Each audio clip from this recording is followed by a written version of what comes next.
Baik, selamat pagi. Assalamualaikum warahmatullahi wabarakatuh.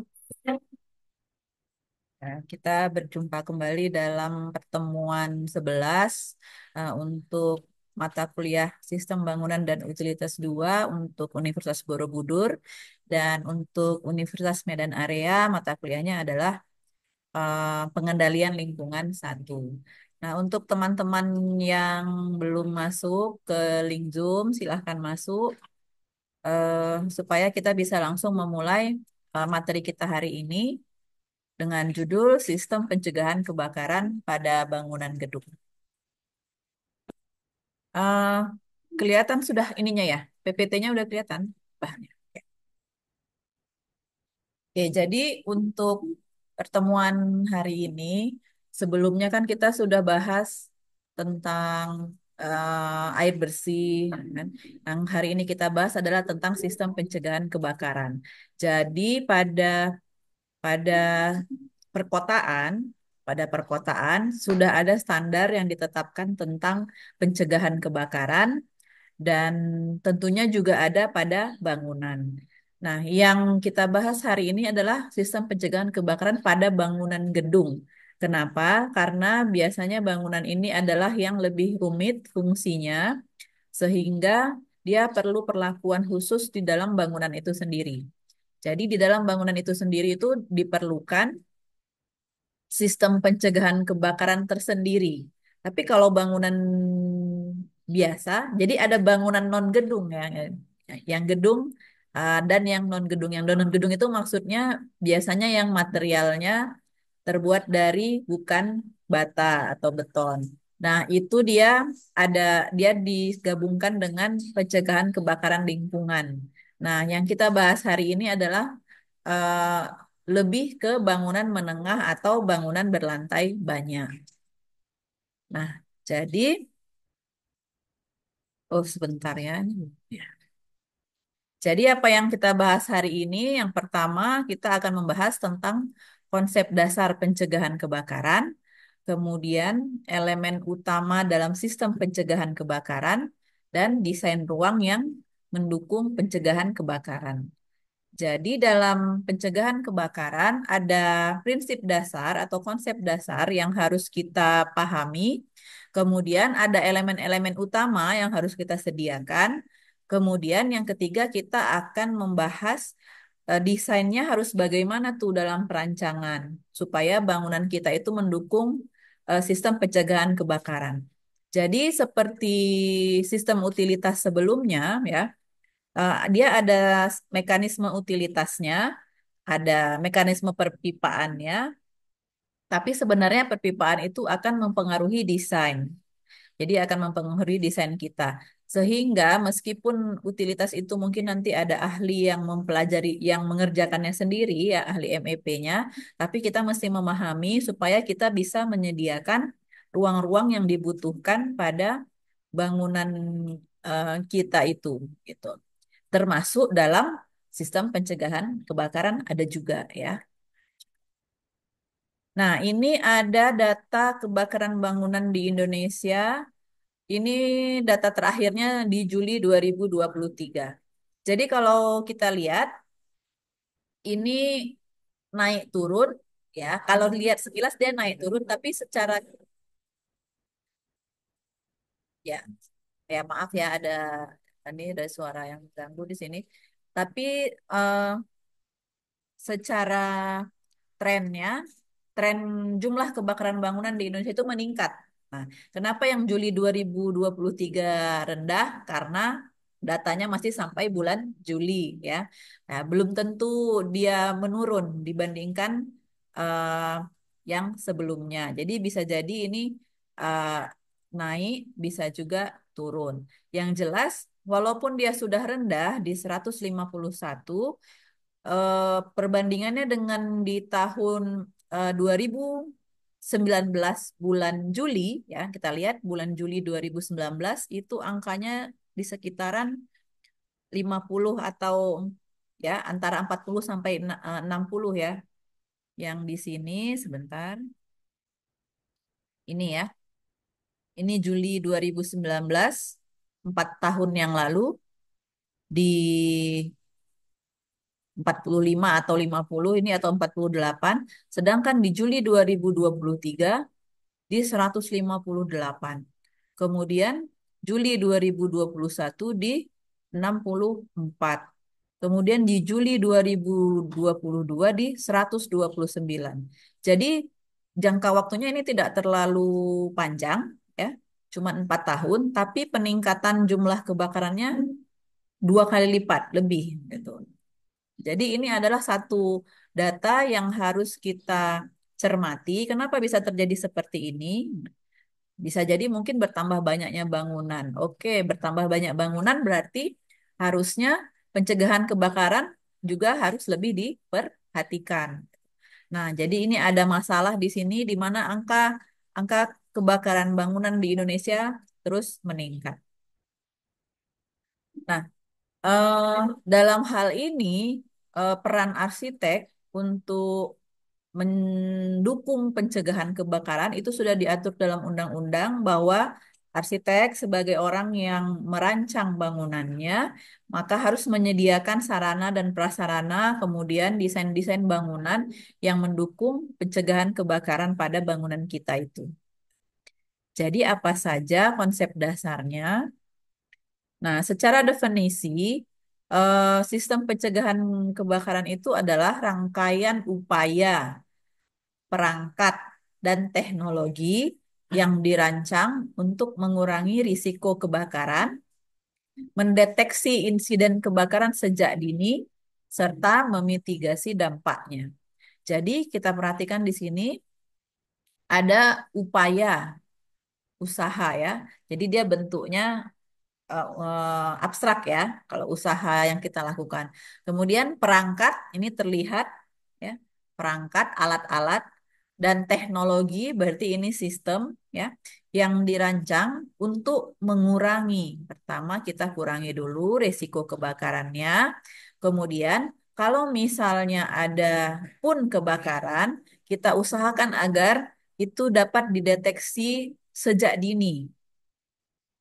Kemudian, kalau terjadi kebakaran, maka kita bisa memitigasi dampaknya. Artinya melakukan langkah-langkah evakuasi ketika terjadi kebakaran ini.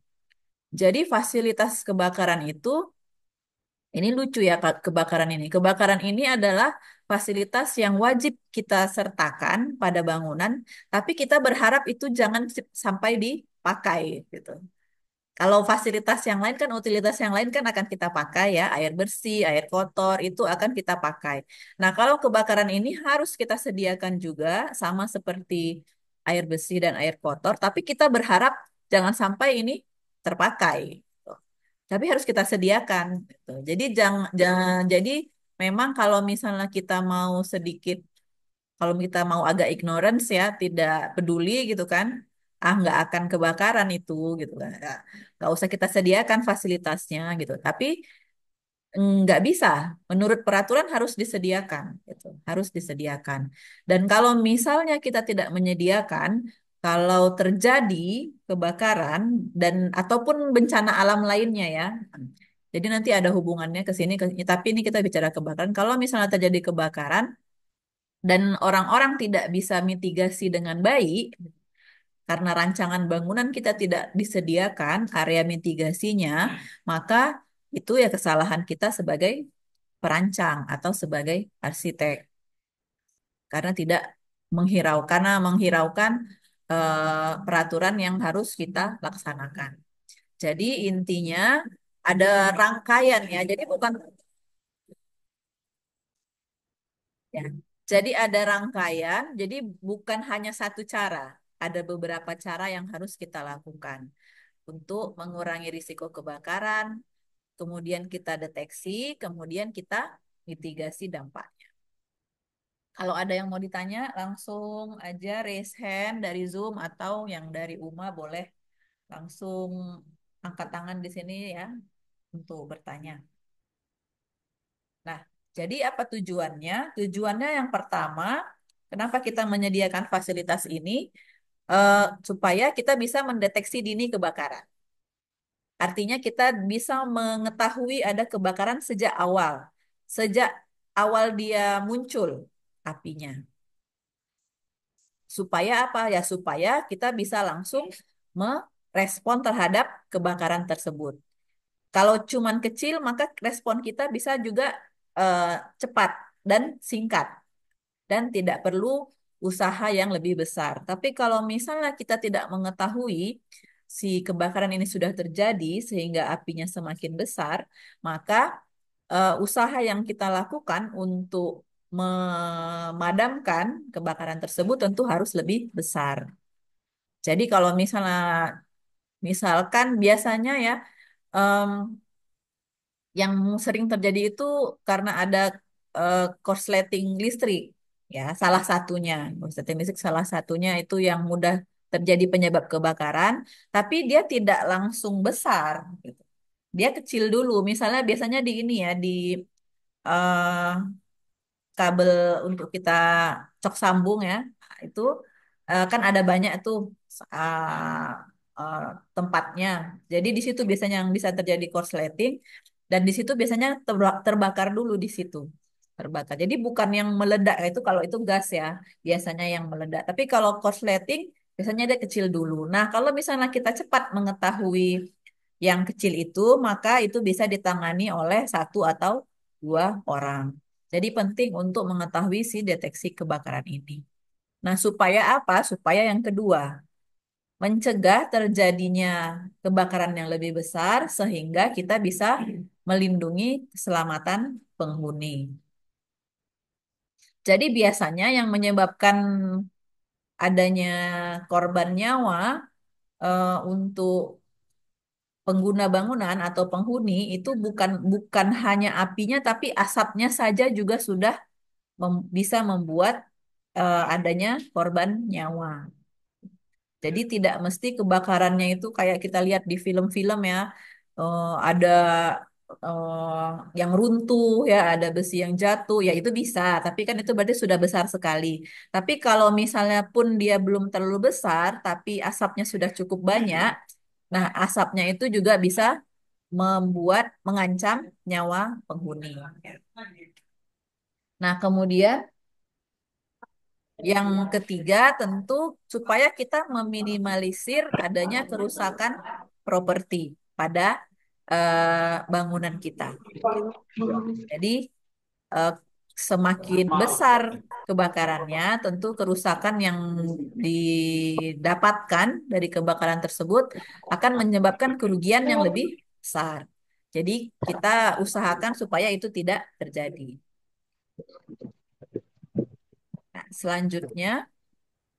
Nah, selanjutnya kita usahakan supaya dampak lingkungannya minim. Nah, jadi kalau misalnya kebakaran kan ada asapnya. Maka semakin besar asap yang ditimbulkan, maka akan semakin menciptakan banyak udara. Polusi udara dan itu bisa menyebabkan dampak kepada lingkungan. Nah, kemudian yang kelima tentu supaya kita bisa memenuhi regulasi dan standar keselamatan pada bangunan kita. Jadi seperti yang tadi sudah saya sampaikan bahwa pada perancangan bangunan ada regulasi dan ada standar keselamatan yang sudah ditetapkan, baik itu dari peraturan menteri atau untuk beberapa daerah sudah ada peraturan daerahnya, gitu kan. Eh, dan itu harus kita penuhi. Saya kurang tahu kalau di Medan sudah ada apa belum untuk peraturan daerah tentang kebakarannya, tapi kalau di DKI Jakarta sudah ada ya. Oke, selanjutnya yang kedua adalah elemen utama dalam sistem pencegahan kebakaran. Jadi, ketika misalnya dalam sistem pencegahan kebakaran ada beberapa elemen utama yang harus kita sediakan, yang harus kita ingat. Yang ketiga elemen tersebut adalah yang pertama adalah deteksi. Kemudian proteksi aktif yang kedua, kemudian proteksi aktif adalah yang ketiga. Nah, Deteksi ini tadi sudah saya singgung. Deteksi adalah langkah pertama dalam sistem pencegahan kebakaran. Jadi, yang pertama sekali dari elemen utama itu adalah kita harus melakukan deteksi. Kemudian, yang kedua yang harus kita lakukan adalah proteksi aktif. Proteksi aktif adalah langkah-langkah yang langsung dilakukan untuk menanggulangi kebakaran setelah terdeteksi. Jadi, di tahap yang pertama, sesudah kita deteksi, yang kedua, maka yang kita lakukan adalah proteksi aktif. Jadi, langsung kita lakukan untuk menanggulangi kebakaran setelah ada deteksi tadi, setelah ada info ada kebakaran. Jadi langkah kedua adalah langkah yang langsung dilakukan ketika kita sudah mengetahui ada kebakaran. Sedangkan yang ketiga, proteksi pasif ini dilakukan sebelum dan sebelum ya, sebaiknya sebelum bangunan itu dibangun. Kenapa? Karena di yang ketiga ini adalah rangkaian strategi dan desain dalam konstruksi bangunan yang dirancang untuk memperlambat perluasan api, membatasi kerusakan, serta melindungi keselamatan manusia. Jadi yang ketiga ini kita harus merencanakan sebelum bangunan itu dibangun. Tolong di.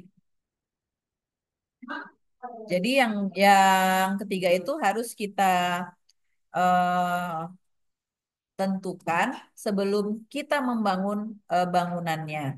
Nah, itulah yang berkaitan dengan pekerjaan kita di proteksi pasif untuk arsitektur. Nah, kalau yang proteksi aktif itu bisa ditambahkan sesudah bangunannya dibangun, walaupun sebenarnya itu harus kita tentukan juga di awal. Tapi yang kita rencanakan ini berkaitan dengan nomor yang tiga ya, proteksi pasif. Jadi elemen utamanya ada tiga. Yang pertama deteksi, yang kedua proteksi aktif, yang ketiga adalah proteksi pasif. Nah, jadi untuk deteksi dini, apa yang bisa dilakukan? Kita sediakan ada pengindra asap atau smoke detector atau atau boleh juga dua-duanya pengindra panas atau bahasa Inggrisnya heat detector. Jadi ini bisa jadi bendanya terpisah, bisa jadi satu alat itu bisa untuk mendeteksi asap dan bisa juga untuk mendeteksi panas. Nah, ini biasanya dipakai di hunian yang padat atau hunian vertikal. Tuh. Jadi biasanya di apartemen, di rumah susun. Nah, kadang-kadang kalau di rumah susun atau di apartemen, kalau kita memasak menu yang asapnya banyak, gitu ya, bisa jadi smoke detektornya bunyi gitu, karena asapnya banyak. Jadi eh, ini dia memperkirakan bahwa ada debit asap yang tinggi, walaupun sebenarnya mungkin bukan kebakaran, tapi dari memasak. Nah, kalau yang ini dia otomatis. Ya, otomatis alatnya, jadi alat ini bisa mendeteksi suhu, ada sensor suhunya. Jadi kalau ada asap atau ada panas, maka dia alarmnya berbunyi. Bunyi seperti alarm eh, biasa ya. Nah, kemudian ada yang manual, yang di bawah. Kalau yang di manual ya kita eh, memberitahukan kepada penghuni di bangunan itu secara manual. Jadi kita buka alatnya, kemudian kita tekan untuk menghidupkan alarmnya. Nah, ini wajib ada di setiap lantai. Kalau misalnya dia bangunan berlantai banyak, ya, berlantai banyak atau bangunan tinggi. Jadi itu dan juga dia harus terlihat jelas, dia harus terlihat jelas. Kemudian yang sesudah kita mendeteksi itu tadi sudah terdeteksi tuh pakai alatnya. Kalau misalnya kita ketahui dari mana sumbernya, maka kita cari sumbernya di mana. Kemudian kalau kita lihat skalanya cukup kecil, maka kita bisa pakai APAR. Tuh, atau alat pemadam api ringan. Nah, ini harus disediakan di bangunan. Kita ada ya di sini tadi ya dekat tangga ada. Nah, Apar ini bisa ada beberapa jenis ya, bentuknya bisa yang foam, ada yang wet chemical, ada yang water, ada yang powder, ada yang CO2. Jadi eh, itu bebas kita mau menggunakan yang mana. Yang penting ininya disediakan. Di mobil pun sebenarnya harus disediakan ya yang kecil ya, yang idealnya ya, idealnya ada. Tapi di bangunan, walaupun kalau apar ini, walaupun dia bangunan berlantai rendah kayak kita kita menengah ya, 4 lantai, 4 lantai itu sebaiknya disediakan. Apar ini ya, apar. Kemudian, nah ini yang tidak wajib menyediakan apar, cuma hunian rumah tinggal 1 atau 2 keluarga. Jadi tidak wajib menyediakan apar. Karena biasanya hunian rumah tinggal tidak wajib ya, tapi kalau mau ya boleh gitu. Em, Kalau misalnya eh, di rumah tinggal 1 atau 2 keluarga, ini diharapkan kebakarannya tidak sumbernya tidak besar dan kalaupun ada maka bisa dipadamkan dengan langkah yang sederhana. Jadi misalnya kalau di rumah eh, kita bisa ambil handuk, kemudian kita rendam di bak, kemudian handuknya itu kita eh, singkapkan ya, kita eh, tempatkan di tempat yang ada kebakarannya. Jadi kalau misalnya korsleting alat-alat listrik, maka di atas alat-alatnya. Kemudian kalau gas juga ada ya caranya. Saya yakin kalian udah pernah lihat lah itu ya videonya di TikTok atau di Instagram. Nah, sedangkan yang lainnya itu eh, syaratnya harus ada. Perawatan kesehatan, apartemen, rumah susun, pertemuan, bisnis, ini semua hunian. Wisma, rumah singgah, ini semuanya harus disediakan. Menurut Permen PU 26 tahun 2008. Nah, selanjutnya, kalau misalnya bangunannya lebih rumit, maka kita bisa menggunakan sistem sprinkler. Jadi, ini terutama kalau di basement ya. Di basement biasanya wajib ada sistem sprinklernya. Kemudian untuk bangunan berlantai banyak biasanya wajib ada sistem sprinklernya. Kenapa? Dia otomatis kalau yang ini. Kalau yang tadi kan manual, harus ada manusia yang mengerjakannya. Nah, kalau yang sprinkler ini dia otomatis. Jadi sprinkler ini juga ada deteksi panasnya, ada semacam termometernya di alatnya ini. Jadi kalau dia mendeteksi suhu meningkat pada suhu tertentu, maka dia otomatis airnya keluar. Nah, ini sangat memudahkan kalau misalnya bangunan kita ruangannya banyak, ya, lebar, dan lantainya juga banyak. Jadi kalau misalnya eh, ada terdeteksi suhu yang meningkat, maka langsung hidup sprinklernya. Jadi sangat sangat baik untuk bangunan. Tapi tentu saja ini membutuhkan biaya tambahan. Kenapa? Karena ada pipanya lagi. Ya, ada pipanya sendiri. Kemudian dia tangkinya beda dengan tangki air bersih, ya, harus terpisah.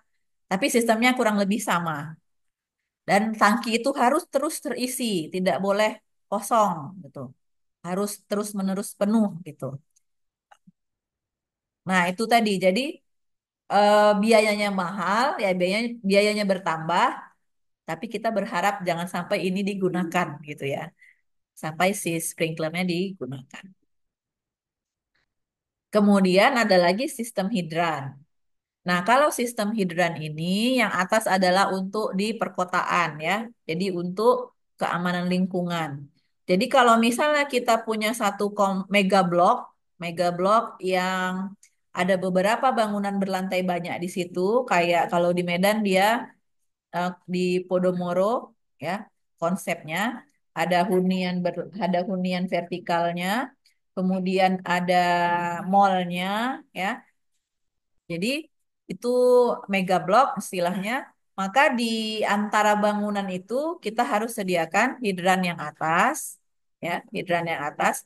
Kemudian di dalam bangunannya kita juga bisa menyediakan hidran yang di dalam bangunan.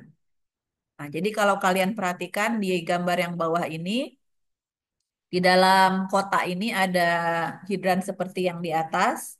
Kemudian di sampingnya kita lihat ada yang apar tadi ya. Sebelah kirinya ada apar juga.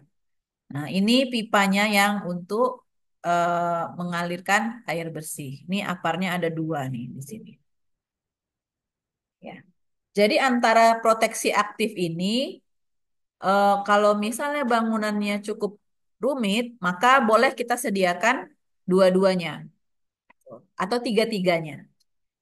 Jadi kalau misalnya bangunan berlantai banyak, ada kebakaran ringan, maka kita pakai apar, gitu kan. Tapi kalau misalnya kebakaran yang cukup besar, maka sistem sprinklernya otomatis hidup. Jadi biasanya bangunan tinggi atau bangunan berlantai banyak ini harus menyediakan beberapa alternatif ya. Hmm.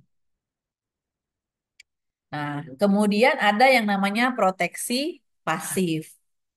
Jadi, pertama, dalam rancangan desain kita, kalau misalnya bangunan kita berlantai menengah atau banyak, maka kita harus atau bentangnya cukup lebar, ya, maka kita harus menyediakan pintu kebakaran atau bahasa Inggrisnya fire doors. Fire doors ini letaknya di bagian dalam bangunan. Jadi, fungsinya untuk menghambat sebaran api jika terjadi kebakaran. Jadi, misalnya Em, kalau bangunannya semuanya tertutup ya, tertutup, koridornya di tengah ya, single loaded koridor, double loaded koridor, maka em, pintu kebakaran harus disediakan supaya kalau misalnya terjadi kebakaran, pintu ini akan menghalangi si api tersebut untuk menyebar ke daerah lainnya yang lebih luas. Maka pintu ini harus pakai material yang tahan api. Jadi dia ada persyaratannya tersendiri. Kemudian satu lagi ada yang namanya pintu keluar kebakaran atau fire exit doors. Jadi beda sama yang tadi ya. Yang tadi fire doors, yang ini fire exit doors. Jadi yang fire exit doors ini adalah pintu keluar dari bangunan ke bagian luar. Nah, kalau yang fire doors tadi, pintu dari dalam bangunan biasanya ke tangga darurat. Atau ada ruang khusus. Kalaupun tidak ada tangga daruratnya, misalnya satu lantai ada ruang khusus sebelum ada si fire exit doors ini. Jadi pintunya ada dua. Pintu ada dua, yang fire doors itu yang dari dalam ke ruang antara. Dalam bangunan berlantai banyak, ruang antaranya bisa berupa tangga darurat. Nah, baru dari ruang tangga darurat itu kan harus keluar nih, keluar bangunan. Nah, pintu yang keluar bangunan itulah yang namanya fire exit doors. Jadi ada dua pintunya. Jadi kalau misalnya kalian ke mall yang sering, yang tangga daruratnya terbuka di Sun Plaza ya, maksudnya kita mudah melihatnya Sun Plaza. Nah, coba lihat di situ, tapi itu desainnya agak beda dari sini. Atau ke hotel, ya, atau ke hotel, coba lihat pintu kebakarannya. Kemudian dari pintu kebakarannya itu nanti ada misalnya tangga darurat atau ada ruang antara. Nah, di ruang antara itulah tempat kalau misalnya kita ada kebakaran, orang-orang bisa bertahan di situ sementara. Jadi diharapkan apinya tidak keluar dari pintu yang tadi, pintu kebakaran tadi atau fire doors tadi.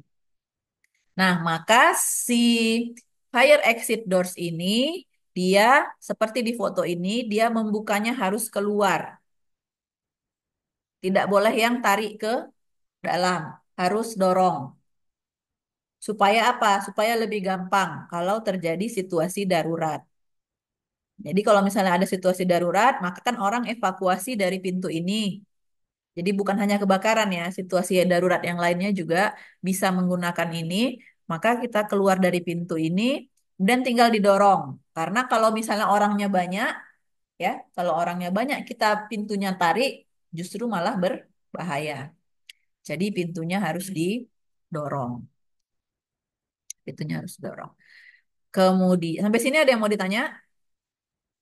Ya udah masih ini ya, nggak susah. Nah, kemudian yang proteksi pasif ada juga adalah tangga darurat atau tangga kebakaran.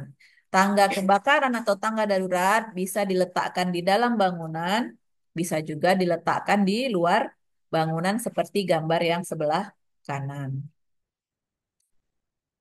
Tapi di sebelah kanan ini mungkin ada batas lantainya ya. Kalau 100 lantai kan nggak mungkin kita buat tangga daruratnya yang di luar gitu. Harus di dalam.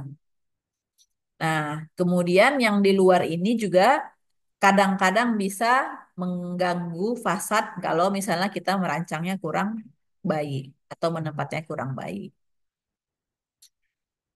gitu. Jadi eh, ini adalah hal yang harus disediakan.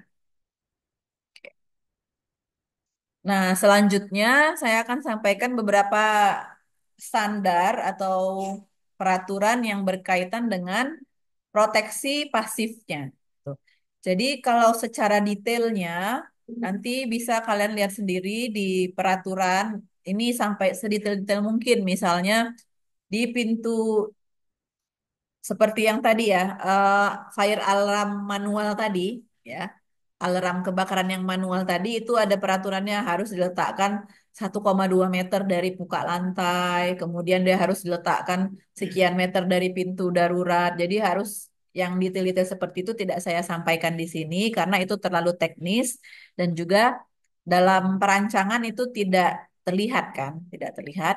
Jadi saya hanya menyampaikan hal-hal yang langsung terlihat dalam perancangan bangunan, terutama di denah ya.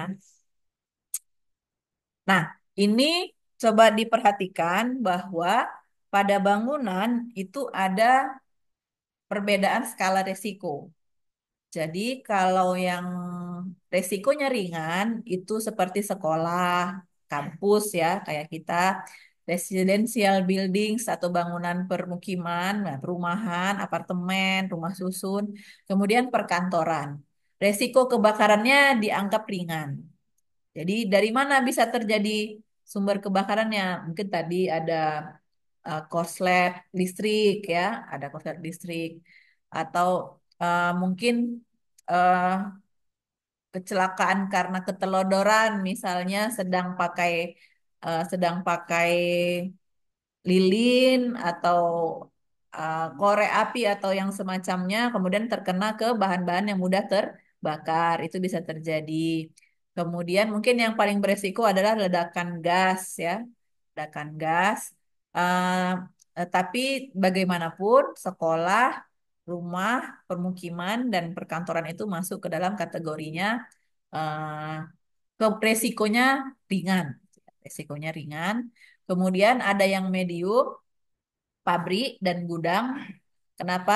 Karena dia banyak barang-barang yang mungkin mudah terbakar.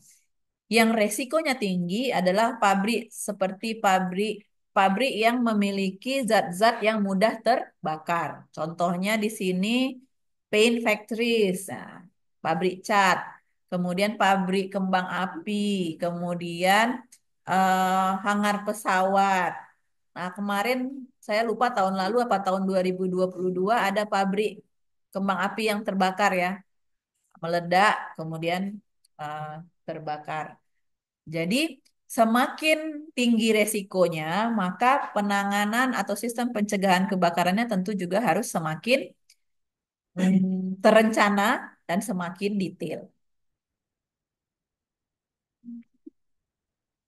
Nah, ini untuk pintu kebakaran dan pintu keluar kebakaran. Yang pertama, dia harus terbuat dari material tahan api. Kemudian, sarananya, sarana jalan keluar harus bebas dari segala hambatan dan rintangan. Jadi, nggak boleh, pokoknya begitu pintu keluar itu udah langsung ruang luar. Jangan ada hambatannya lagi di situ, misalnya ada pagarnya, ada segala macam. Itu jangan dibuat rancangannya seperti itu. Kemudian, ukuran pintu minimal 80 cm. Jadi di bawah itu bisa dilihat eh, kalau peraturan lama dia minimal lebar pintunya 70 cm. Tapi peraturan baru sekarang 80 cm. Nah, Tapi kalau misalnya bangunan kita bangunan lama mungkin mengikuti peraturan lama ya. Tapi kalau kita maksudnya sekarang baru mau mulai merancang, maka lebar pintunya minimal 80 cm. Kemudian kalau misalnya kita gunakan dua daun pintu, maka salah satu pintu sedikitnya memiliki lebar 80 cm. Jadi yang satunya lagi boleh lebih kecil, tapi pokoknya salah satunya harus 80 cm. Ini ya, di gambar yang di bawah ini. Gitu. Kemudian pada bangunan yang cukup lebar, maka jumlah sarana jalan keluar itu minimal dua. Jadi kalau misalnya bangunan kita tertutup, maka jalan keluarnya minimal ada dua. Belum lagi dihitung nanti kalau bentangnya cukup lebar misalnya, atau cukup panjang bangunannya, maka bisa jadi ada tambahan, nggak cuma dua. Nah, bangunan kita ini, gedung UMA, gedung kampus UMA, karena dia model desainnya terbuka, ya, tidak tertutup, maka tidak sedetail itu perencanaan eh, jalan keluarnya. Karena bangunannya juga tidak cukup banyak lantainya, kemudian juga tidak tebal bangunannya, ya, tipis. Nah, ini persyaratan tentang tangga kebakaran. Ini cuman salah satu persyaratan yang harus dipenuhi yang saya tampilkan di sini. Eh, di tabel yang di kolom yang paling kiri ini adalah indikator kriterianya lebar minimum, dimensi horizontal minimum. Kemudian yang di tengah ini kalau bangunannya lebih dari 10 penghuni. Kalau bangunannya kurang dari 10 penghuni, maka di kolom yang paling kanan. Jadi, lebar minimum tangga kebakaran kalau misalnya lebih dari 10 penghuni, maka minimal 55 cm tapi bersih. Jadi harus tidak terhitung antara railing tangganya. Jadi bukan lebar tangganya yang 50 cm, 55 cm, bersihnya 55 cm. Maka tangganya pasti lebih lebar karena eh, railing itu wajib ada kalau di tangga darurat. Jadi kan pasti ada jarak ya. Jadi bersihnya 55 cm. Kemudian tiang tegak maksimum, tinggi minimum agak tangga anak tangga 23 cm. Jadi ini sudah detail eh, dan di standarnya peraturannya itu ada yang lebih detail lagi, misalnya sudut kemiringan anak tangga. Cuman tidak saya tampilkan di sini ya. Ketinggian ruang minimum 2 meter ya. Jadi tidak boleh kurang dari 2 meter. Tinggi rel pegangan tangan railingnya 100 cm. Jadi tidak boleh lebih dari, tidak boleh kurang dari itu. Oke.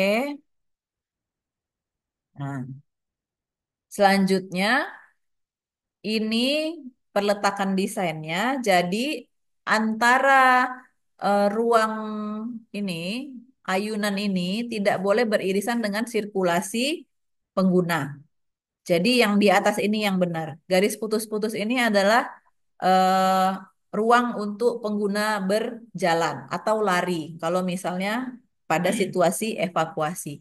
Jadi pintunya tidak boleh terlalu dekat dengan si tangga ini. Harus ada jaraknya. Nah, ini pintunya berarti fire doors ya, bukan fire exit doors. Karena pintunya masuk ke dalam si tangga darurat kan. Nah, berarti ini yang sebelah atasnya ini adalah bagian ruang dalamnya. Bagian ruang dalamnya. Jadi ada pintu. Nah, pintu dari menuju tangga darurat itu harus juga didorong, tidak ditarik. Jadi dari dalam ruangan kita ini kita mau ke tangga darurat, pintunya didorong, bukan ditarik. Nah, pintu yang didorong itu tidak boleh beririsan dengan sirkulasi pengguna di dalam tangga ini. Tuh ya. Ya yang bawah yang salah ya. Nah, nanti di lantai dasarnya barulah ada pintu keluar kebakaran, fire exit doors-nya, ya, pintu keluar ke bangunan.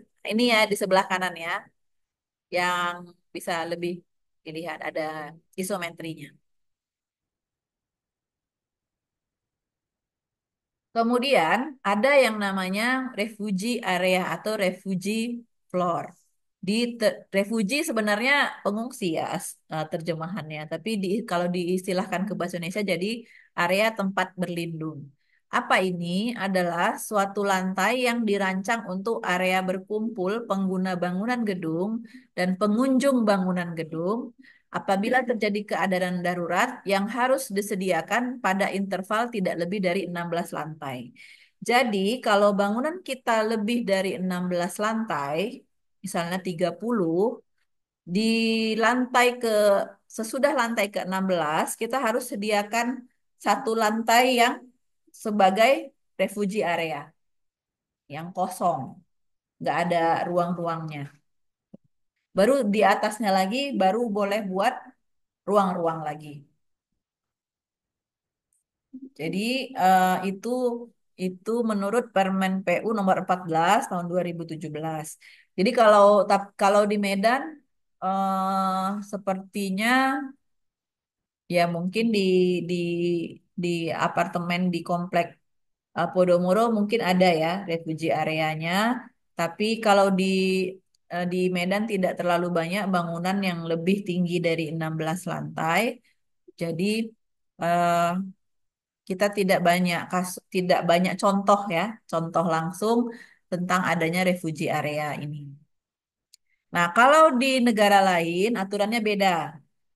Di Korea di atas 50 lantai atau ketinggian 200 meter, di Hong Kong di atas 25 lantai, Arabia di atas 30 lantai, di India di atas 24 lantai. Kalau di Indonesia di atas 16 lantai. Jadi, kalau misalnya kalian ada melihat video YouTube yang menyatakan refugee area itu harus mungkin 28 lantai, mana yang benar ini? Kok yang dibilang Bu Sofa kemarin 16 lantai? Dua-duanya benar ternyata. Dua-duanya benar karena setiap negara peraturannya bisa beda. Kenapa? Karena sistem penanganan kebakaran di setiap bangunan juga beda. Jadi tidak bisa kita samakan. Jadi kalau misalnya kita melihat eh, atau menonton video apapun atau membaca info apapun, coba kita kritisi, coba kita kritisi apakah eh, kita tidak mesti harus langsung sama dengan yang luar negeri itu karena di Indonesia juga sudah ada peraturannya yang menetapkan standar-standar ini. Ya. Cuman memang kelemahan kita adalah sosialisasinya kurang. Tapi memang kalau peraturan seperti ini tentu yang mengetahui ya hanya orang yang bersangkutan ya. Kalau masyarakat umum mungkin tidak ada perlunya ya buat mereka mengetahui info ini kan. Yang perlu info ini adalah engineer, mau arsitek atau sipil ya engineer semua lah karena biasanya engineer itu semua kerjanya di bangunan kan, berhubungan dengan bangunan. Jadi ya kita yang engineer ini atau arsitek sebenarnya bukan engineer ya. Arsitek dan engineer itu lah yang harus uh, memahami bahwa peraturan ini ada gitu ya. Nah, ini contohnya ya. Contoh gambarnya jadi ada area berhimpun sementara interval 16 lantai, interval 16 lantai. Jadi ada area kosongnya. Kayaknya ini ada saya lupa, di komplek apartemen yang di dekat Deli Park itu dekat Geraha Telkomsel. Nah, itu bangunannya tengahnya bolong kayak gini. Kayaknya itu refugee floor, refugee area. Jadi kalau main-main ke daerah sana coba perhatiin. Di sana yang banyak ya bangunan berlantai banyaknya. Jadi tidak bosan-bosannya saya bilang kalau misalnya jalan-jalan maka perhatikan hal-hal yang berhubungan dengan perancangannya. Jadi jangan kita cuman nongkrong-nongkrong menikmati minumannya saja, tapi coba perhatikan, eh eh, ini exit door-nya di mana ya, gitu. Exit door-nya di mana, gitu. Kalau misalnya ada kebakaran, saya harus kemana? Itu sebenarnya harus kita ketahui. Gitu. Pernah nggak kalian mengalami situasi darurat di dalam bangunan selain di rumah kalian, selain di rumahnya? Gempa misalnya? Pernah? Sukri pernah? Apa pas gempa? Hah? Pas gempa. Di mana kamu? Sekolah. Sekolahnya berapa lantai? Dua lantai. Jadi pada saat seperti itu, apa yang harus kita lakukan? Kalau sekolah kan bangunannya tipis ya, nah, tipis. Maka kita harus cepat-cepat ke biasanya kalau gempa kita harus ke luar dari gedung. Kalau memungkinkan. Kalau misalnya kita di gedung 16 lantai gimana? Misalnya kita berada di gedung 16 lantai, kita di lantai 10, Apa yang menyala maka Fahri? kita harus ke lantai 1. Kalau gempa dan kebakaran kita tidak disarankan menggunakan lift ya. Kita sebaiknya menggunakan tangga darurat. Gitu.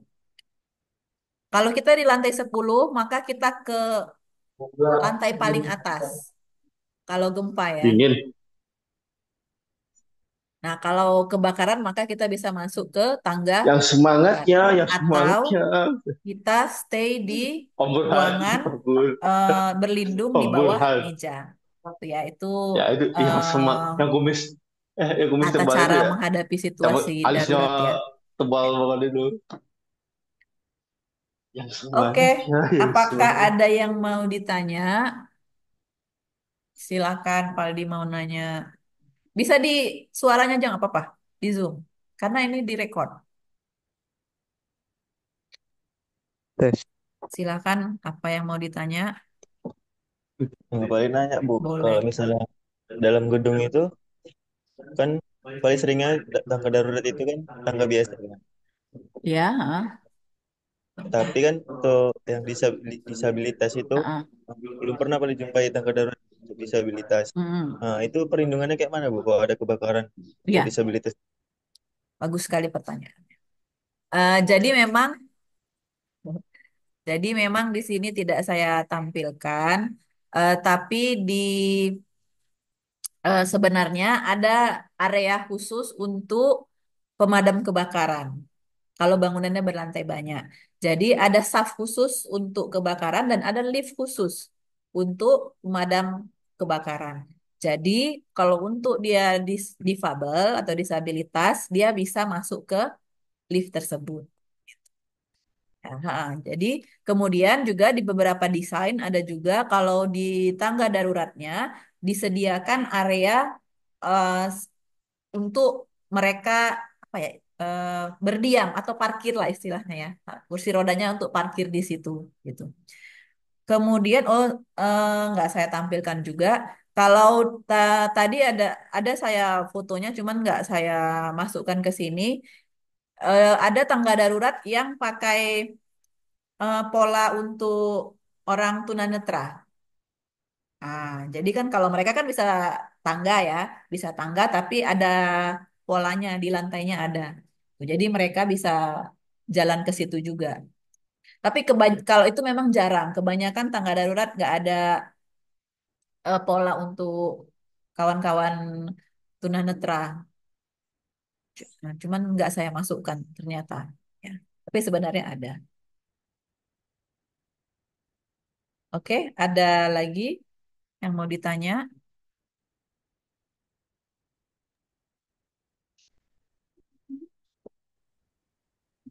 Izin bertanya, Bu. Apakah ada yang mau tanya? Ini Dandi Ya, dari Unbor. ya. Assalamualaikum warahmatullahi wabarakatuh. Perkenalkan nama saya Dandi Ferry Fernanda dari Universitas Borobudur, Bu. Ya, Ingin bertanya, tadi berdasarkan gambar yang refugee itu ada area berhimpun sementara dengan area refuginya itu apakah ada perbedaan? tidak Bu? Dan antara si refugee yang ada di lantai atas dengan yang di lantai bawah itu ada perbedaannya juga nggak Bu? Oke, terima kasih ya Dandi pertanyaannya. Jadi, eh, syarat dari area refugi tadi itu cuman tidak boleh ada eh, ruangan tertutup. Kalaupun ada ruangan, ruangannya itu boleh ME, ruangan untuk ME. Tapi biasanya kan itu tidak banyak ya, tidak banyak. Jadi dia boleh cuman sepertiga atau sepertiga dari luas lantai. Kalau tapi bolehnya cuman area ME. Jadi kalau ruangan-ruangan lain nggak boleh. Nah, kalau tadi menjawab pertanyaan dan di misalnya kalau misalnya ada dua ya refugee floor-nya yang di atas sama yang di bawah, apakah bedanya ada? Nggak ada sama aja. Oh. Tetap dia cuman untuk area orang berkumpul saja. Eh, Kemudian, apakah ada fasilitas minimal yang harus disediakan nggak Bu dalam si refugee itu? Iya. Untuk di refugee itu fasilitasnya mungkin kalau untuk fasilitas kebakaran yang standarnya tadi, yang si proteksi aktif tadi. Tapi kalau yang lainnya dari standarnya tidak ada. Cuman ruangannya saja tadi ada. Kalau di DKI ada peraturan daerahnya, dia bukan di atas 16 lantai seingat saya, sama Jawa Barat juga ada peraturannya. Dia kalau tadi di kementerian kan 16 lantai ya. Kalau di peraturan Perda Jawa Barat kalau nggak salah lebih lebih dikit lagi gitu. Nah, jadi kalau yang di daerahnya ada peraturan daerahnya tentang ini, silahkan cek peraturan daerah masing-masing ya. Tapi kalau menurut eh, secara nasional, kementerian yang tadi saya sampaikan ya. Tadi saya sampaikan. Ada lagi yang mau bertanya? Ibu mungkin satu lagi ya Bu Ya, boleh. boleh. Mengenai si refugee itu, eh, apa namanya? Bagaimana Bu peran dari si refugee ini dalam skenario evaluasi yang cukup kompleks? Misalnya Bu, ketika terjadi kebakaran di malam hari atau ketika gedung yang pada saat eh, penghuninya itu lagi padat, kira-kira skenario evakuasinya itu seperti apa Bu? Oke, terima kasih. Jadi, kalau misalnya kita di bangunan berlantai banyak, eh, alternatif skenario evaluasinya mungkin bisa kita melewati tangga darurat, tapi si refugee area ini adalah area sementara ya. Misalkan si tangga darurat ini terlalu padat, maka bisa di situ sementara. Atau kalau misalnya sudah melibatkan tenaga dari luar, seperti pemadam kebakaran, maka bisa menunggu sementara di situ. Tapi ini berkaitan dengan fasilitas juga ya. Kalau di luar negeri, mungkin untuk pemadam kebakarannya bisa mencapai sampai ke 16 lantai atau lebih mungkin ya, dengan dijemput gitu ya dari luar bangunan oleh si pemadam kebakaran. Tapi mungkin kalau di Indonesia mungkin belum sampai ke sana dia fasilitasnya. Jadi sebagai eh, berkumpul sementara sebelum nanti skenario-nya tetap ke tangga darurat tadi. Kira-kira seperti itu, Dandi. Baik Bu. Terima kasih Bu. Ya, sama-sama. Ada lain pertanyaannya? Ada lagi?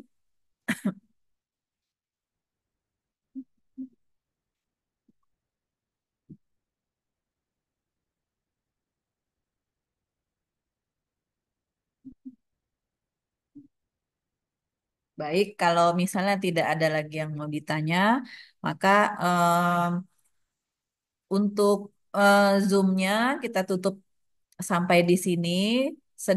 Untuk di Spada ada beberapa bahan bacaan, kemudian ada video yang bisa kalian saksikan untuk menambah wawasan tentang sistem kebakaran ini, pencegahan kebakaran. Perlu saya tekankan bahwa ada banyak hal yang belum disampaikan di sini karena memang terlalu detail.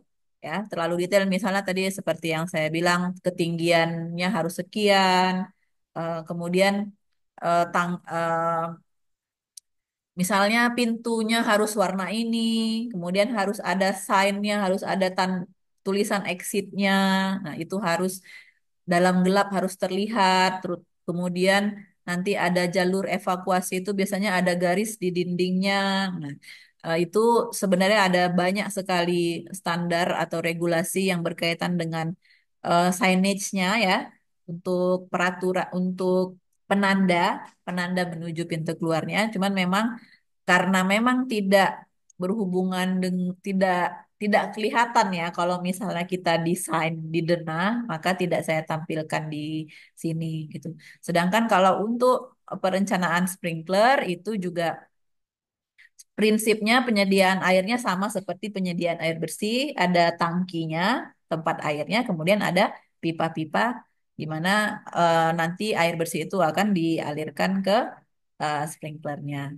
Jadi itu ada berhubungan dengan lebar ruangannya juga. Misalnya kalau misalnya di hotel, misalnya di hotel, satu kamar tentu harus ada minimal satu sprinkler. Kalau kamar hotelnya standar. Tapi kalau kamar hotelnya besar, maka tentu harus ada beberapa sprinkler. Nah, saya harap untuk hal-hal yang lebih detail itu nanti bisa dipelajari lebih lanjut supaya itu bisa kalian pahami kalau memang berminat lebih dalam ya di utilitas sistem pencegahan kebakaran ini. Baik, saya tutup kuliah kita hari ini. Silahkan beraktivitas di Spada. Selamat siang. Assalamualaikum warahmatullahi wabarakatuh. Waalaikumsalam warahmatullahi wabarakatuh. Terima kasih Bu. Terima kasih, Bu.